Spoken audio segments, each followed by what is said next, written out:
E aí, galerinha, tudo jóia? Vamos para a nossa terceira questão de hoje, a derradeira de hoje, para a gente botar em dia esse treinamento da Cefaz Dev. Vamos lá no quadro. A escassez de recursos, olha aí, impõe um limite máximo à quantidade de bens que uma sociedade poderá produzir. Exatamente isso, gente. Há um limite, né? Há um limite, há uma fronteira. Ele com certeza aqui vai falar da fronteira de possibilidades de produção, né? Porque ela representa um limite do quanto que a sociedade poderá produzir, né?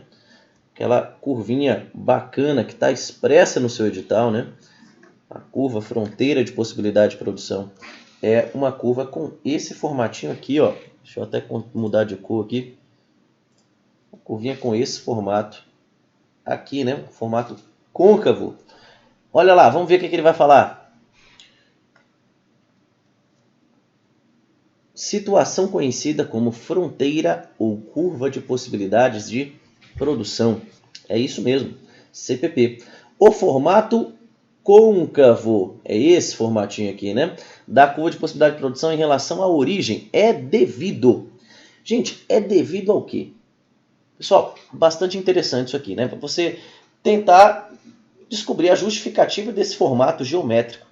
Galera, esse formato ocorre exatamente pelos principais dois fatos que ocorrem na curva de possibilidade de produção.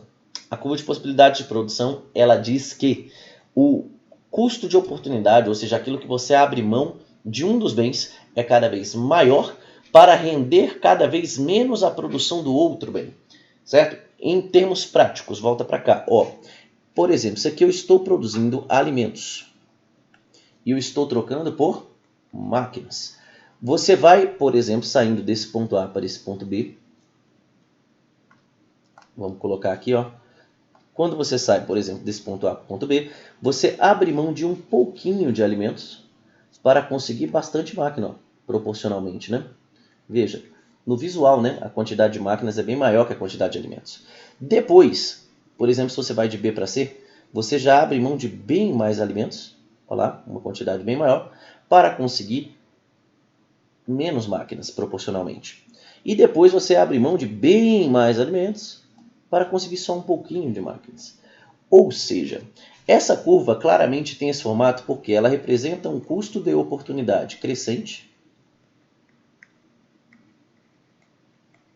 Tá? Isso é um fato bem importante para você levar para a prova. E além disso, ela apresenta um rendimentos marginais decrescentes, tá? Ou seja, rendimentos da produção decrescentes. Você abre mão de cada vez mais para conseguir cada vez menos adicionalmente. Beleza? Essa que é a justificativa. E aí vamos olhar o que tem de possibilidade para a gente marcar. Letra A, devido à CPP dinâmica. Gente, nada a ver isso aqui, né? Letra B, devido ao custo marginal. Não, porque a gente não está fazendo análise de custo.